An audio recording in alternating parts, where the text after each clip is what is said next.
They all now have the right to poke at you, get you naked under really drafty gowns, take countless vials of your blood, ask you a multitude of personal questions, and in my case, consistently stick their fingers and other instruments up my behind. When I first entered the chemo suite, I felt like an outsider, and I was really shocked, to be honest. I was confronted head-on with the vastness of this disease as I stared at these poor, unfortunate, sick people that I didn't want to be a part of. I was greeted, however, by a really friendly elderly lady in a yellow smock who gave me a knitted blanket in a canvas bag filled with what must have been an entire tree trunk worth of booklets. Booklets like, so, you've been diagnosed with cancer, or a guide through your colon, or navigating your treatment center. And my first thought was, this is not a group that I want to be a part of. This is not a club I want to join. Take my name off the list. Don't call me, I'll call you. And I think the horror was reflected on my face in that moment because the really sweet volunteer is almost like she knew, like she'd been there. And she silently excused herself and just let me be.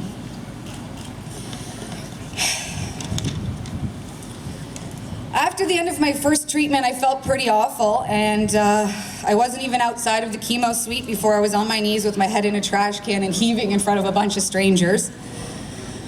My dad had already gone to get the car, so when I felt a hand rubbing my back, I was a little startled, and I looked up from the trash can and I saw that same yellow smock.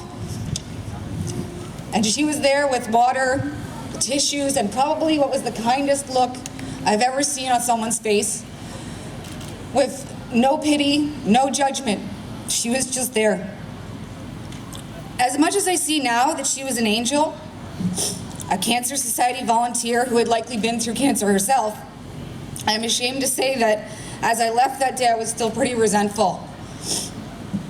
As I saw it, she was a representative of this establishment that was going to be invading my body and interfering in my life.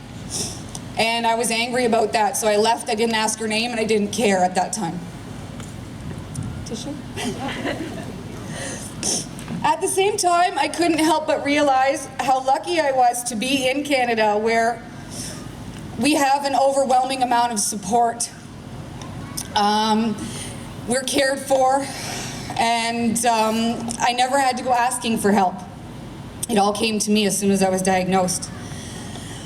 This scenario with the yellow smock lady, as I call it, eventually after the anger faded, became the first example and the biggest and most important lesson that enduring cancers taught me.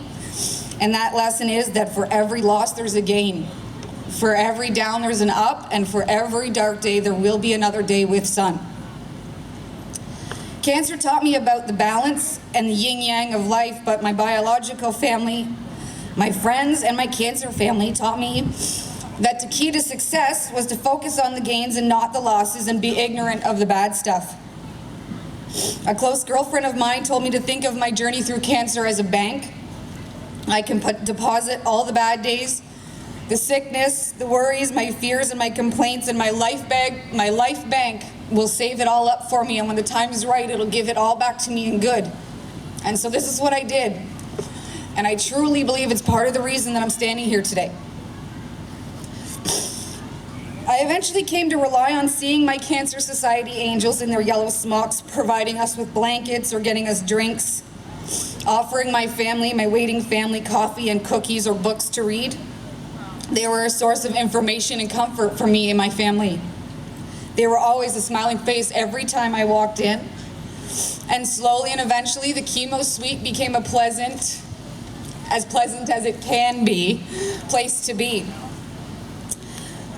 Waiting in the suite, however, was sometimes long and aggravating, and it was during one of these times that I came up with my own stages for cancer. And they are as follows. Stage 1, you're a patient. Stage 2, you're a soldier. Stage 3, you're a survivor. And stage 4, you become a Canadian Cancer Society volunteer, fundraiser, or supporter.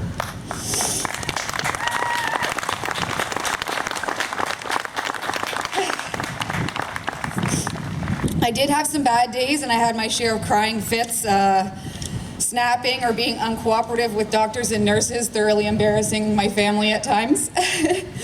But I just kept reminding myself that the worse that it was now, the better it was going to be in the future. I kept a journal and a blog during my journey, and one of the things I promised myself was that for every time I wrote something negative down, I would find the good side and I would find the positive side. And there are a few small lessons that I learned that I'd like to share with you now, because no matter what cancer you've been through, and no matter what your journey is like, has been like for you, I think that we can all relate in some ways. For example, I was treated at the Juravinski Cancer Center in Hamilton, which happens to be part teaching hospital. So every time I had an appointment, my doctor was accompanied by some young, hot medical student. And within minutes of shaking his hand, I was told to assume the position, pants down, butt in the air. First few times I was horrified and completely humiliated. But the more I went, I decided to focus less on the loss of my humility and more on the lesson gained, which was the ability to let my guard down and to see my body and its functions for what they are as part of being human. So I just started to wear cuter underwear, and I drew a couple smiley faces on my bum just to ease the tension. During my chemo, I lost my lunch on most days. I lost my appetite. I lost my ability to taste food or tolerate anything cold. And subsequently, I lost a significant amount of weight. And after 15, 20 years of my adult life watching my weight, wondering if I was skinny enough or how I looked in a pair of jeans, I was smacked in the face with the realization that it no longer mattered to me and that being healthy was my goal. So I gained the desire to gain weight, to appreciate the taste of food, to watch my diet for the proper nutrients and vitamins and worry less about the calories or how I looked. I just wanted to look healthy. When things got really bad and I couldn't tolerate anything, there were honestly nights where I ate an entire plate of bacon. Just bacon, followed by a deep and delicious McCain cake right out of the container. And I loved it. Loved it.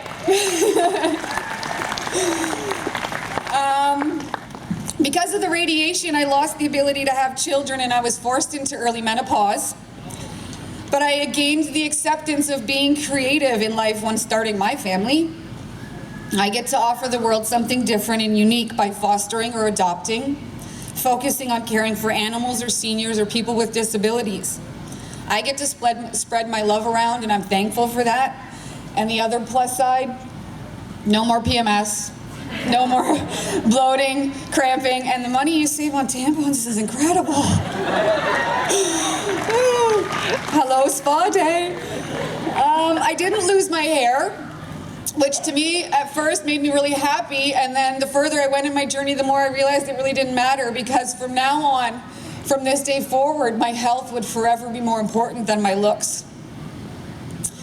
I lost all of my energy, all of it. I mean, there was days when I needed a nap to get ready for bed. Chemo zaps you, it's the way it is. And as a result, I lost out on a lot of functions and activities, and I kind of lost my desire to leave the couch. But as time wore on, I realized I started to take pleasure in just the simplest of things. And one time I can specifically remember it was a really nice summer day, and I had the back door open, but I was throwing up probably for what was maybe the third or fourth time that day into Mr. Pukey. That was what I named my bucket. I drew a little face on the bottom so I had something positive to look at. My hair had fallen in the bucket and was all pukey. I was really sweaty from the hot flashes. My body ached. I had an infection in my arm from the PICC line, and I had no food left in my stomach to come up, but my body was calling that bluff and was heaving anyway. And I turned to rest my head on the side of the bucket. And my first thought was, the bugs sound really beautiful today. How come I've never noticed that sound before? And it was in that moment, right there and then, that I realized how much cancer had changed me, because it now came naturally. The positive thoughts came naturally, and I knew right then that I was going to be okay. Thank you.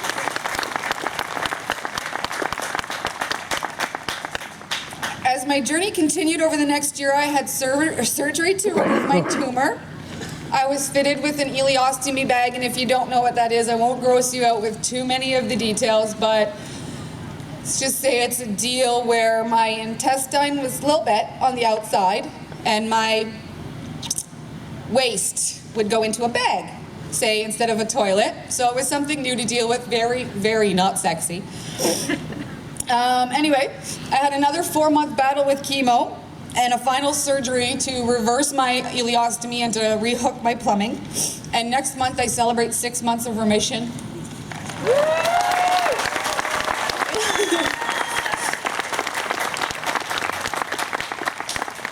I am going to say something now that you don't hear most survivors say. And that is, I feel lucky to have been able to fight this disease. As survivors, we know that we are the lucky ones. We are the lucky ones because so many of our fellow soldiers don't make it to the other side. But we can honor them in the way that we live our lives after cancer. When you get to hear those joyous words, your most recent tests came back clean, and we feel we have eradicated your cancer. It feels like someone drew up the shades and the world is revealed from black and white to color for the first time. I don't take anything for granted anymore. I love faster, forgive easily, I laugh always, I taste and try food. I'm more sensitive and I listen longer. I stand up for myself and voice my opinion. I'm knowledgeable about my body and what it takes to keep it healthy. I don't sweat the small stuff, and I don't wait for a special occasion to wear fancy clothes because every day is special.